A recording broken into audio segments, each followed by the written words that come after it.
हमारी अपनी बुद्धि मन के हिसाब से हम किसी का अच्छा चाहते हैं और उनके लिए उन्हें सुझाव देते हैं या उन्हें ताड़ते भी हैं, तो जो सामने वाला व्यक्ति है, मनुष्य है, वह उसमें द्वेष आदि की भावना ना पाले और वह उसके मूल्य को समझकर उसका पालना करे।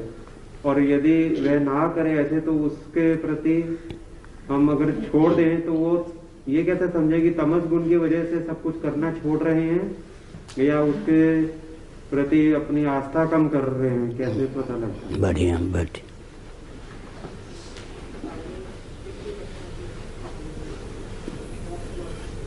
संसार में हितैषी का अर्थ होता है हित चाहने वाला व्यक्ति का मिलना ही आजकल बहुत कठिन है।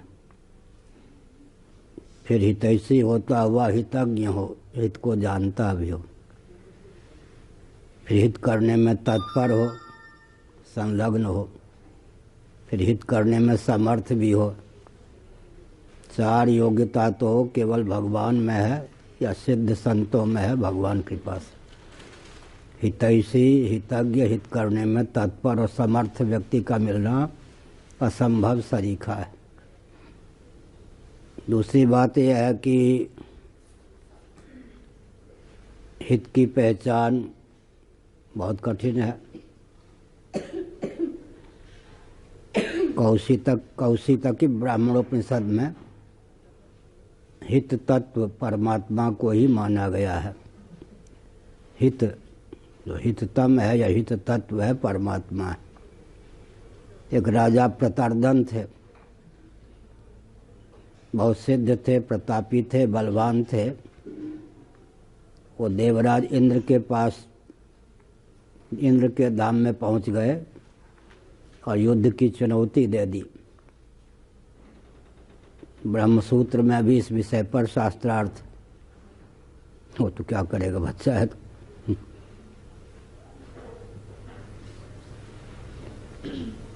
इंद्र ने सोचा कि मर्त्यलोक से आया हुआ राजा प्रतार्दन, उस पर विजय प्राप्त कर लूं तो कोई मेरी ख्याति नहीं होगी, कहीं हार गया तो नाक कटेगी तो होनी होगी। तो वो प्रसन्न हो गए देवराज इंद्र, तुम मेरे धाम में मुझको चुनौती देने आ गए, इसी से मैं तुम्हारे इस बल पराक्रम से मैं प्रमोदित हूँ। कुछ वर मांगना चाहो तो मांग लो। राजा ने भी सोचा कि हमने भूल की, देवराज इंद्र पर विजय प्राप्त करना अपने पांव पर ही कुठाराघात करना है। वो त्रिभुवन के राजा हैं, भगवान के द्वारा नियुक्त हैं।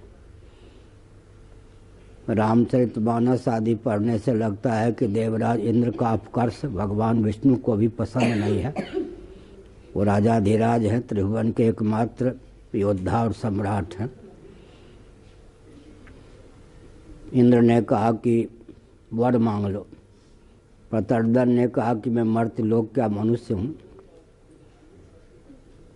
मैं वरदान मांगूं, कहीं वो वरदान मेरे लिए शाप न सिद्ध हो जाए।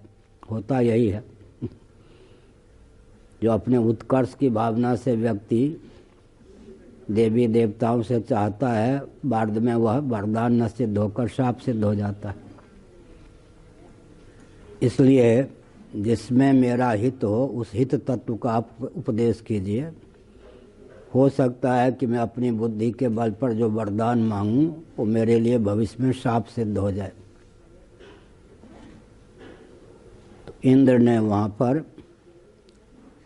आत्म भाव से भावित होकर कहा, मैं ही हिततम तत्व हूँ, मेरी उपासना करो। उसका अभिप्राय है कि भगवान ही हित तत्व हैं, हित तत्व भगवान ही हैं, उनकी उपासना से ही सबका हित होता है। इस तथ्य को जानने वाले गिने चुने व्यक्ति होते हैं। तो फिर अग्नि पुराण, पद्म पुराण आदि में लिखा है, एका क्रिया द्व्यर्थ करी प्रसिद्धा। एक ब्राह्मण आम के बाग में देवता पितरों के निमित्त तर्पण कर रहे थे। एक नास्तिक श्रोमण कम्युनिस्ट जैसा व्यक्ति दूर खड़ा हुआ देख रहा था।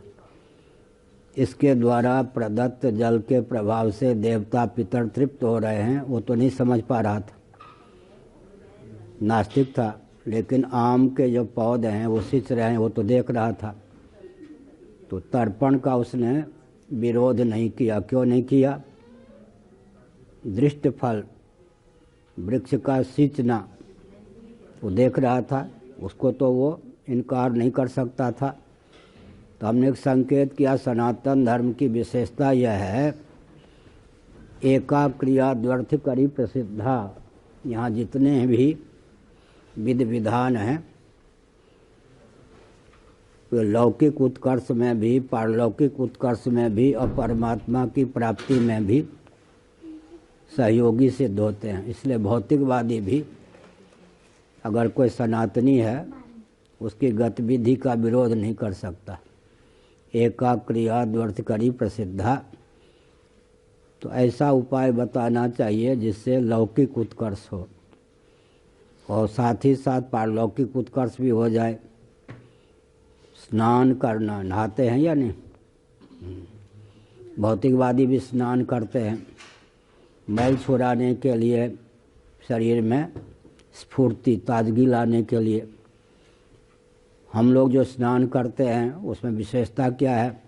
गंगा, यमुना, कृष्णा, कावेरी, शतद्रु, नर्मदा, क्षिप्रा, महानदी, सिंधु, कावेरी, इन सब जल का स्मरण करते हैं और भगवान को स्नान कराने की पात्रता अर्जित करने के लिए स्नान करते हैं।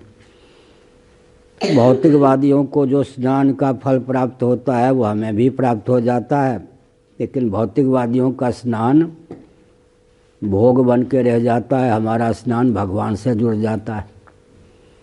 भौतिकवादी भी भोजन करते, हम भी भोजन करते हैं। हमारे यहाँ भगवान को भोग लगाने के लिए भोजन बनता है, भगवान को निवेदित करके कि आप ही आकाशादि क्रम से अन्न बने हैं, अन्न में भूख मिटाने की क्षमता आपकी डाली हुई है, पुष्टि बल प्रदान करने की क्षमता आपकी डाली हुई है, तृप्ति प्रदान करने की क्षमता आपकी डाली हुई है। ठीक है, ठीक है, बच्चा तो बच्चा ही होगा। ठीक।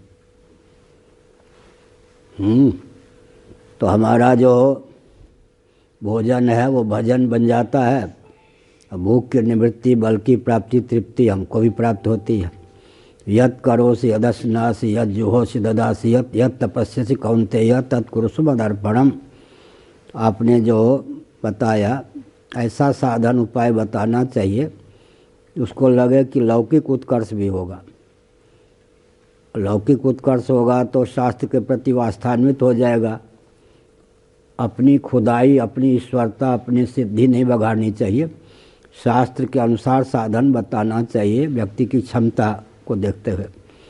शास्त्र के प्रति उसकी आस्था होगी, धीरे धीरे वो निष्काम परक वचन की ओर भी आगे बढ़ेगा। मुस्लिम राष्ट्र में भी रामदेव बाबा ने, पहले तो मुस्लिम राष्ट्र क्रिश्चियन राष्ट्र में उन्होंने क्या किया, पहले क्रिश्चियन राष्ट्र में उन्होंने क्या किया, योग का प्रचार किया मनोविज्ञान का प्रयोग करके। उधर से जो धारा आती है, भारत के व्यक्ति इतने भावुक हैं, विवेकानंद जी की ख्याति अगर उधर न हुई होती तो भारत कुछ गिनता नहीं। क्या हम विवेकानंद जी का साहित्य बहुत बचपन में पढ़ चुके हैं, हम प्रशंसक हैं उनके। लेकिन जो उन्होंने प्रवचन किया मान लो शून्य पर ही तो हम लोगों के पास तो शून्य पर इतना भंडार ज्ञान है गणित की दृष्टि से भी। लेकिन पाश्चात्य जगत ने जीरो रख दिया था ना, जीरो पर ही वो बोले। पाश्चात्य जगत ने चूँकि विवेकानंद जी को सम्मान दिया, तब भारत ने सम्मान दिया। भारत एक नकलची राष्ट्र हो गया। तो योग की महिमा क्या है? यम, नियम, आसन, प्राणायाम, प्रत्याहार, धारणा, ध्यान, समाधि, दृष्ट फल। जीवन काल में भी इनका फल होता है, परलोक भी बनता है, परमात्मा की प्राप्ति का मार्ग भी प्रशस्त होता है। तो भौतिकवादी भी योग के प्रति क्यों आकृष्ट हो जाते हैं? दृष्ट फल, जीवन काल में जो साधन फल दे उसके प्रति नास्तिकों का भी आकर्षण हो जाता है। तो भौतिक क्षेत्र में उत्कर्ष होने पर फिर व्यक्ति शास्त्र में आस्था रखता है, तो आध्यात्मिक जगत में भी उत्कर्ष का मार्ग प्रशस्त होता है। और कोई प्रश्न?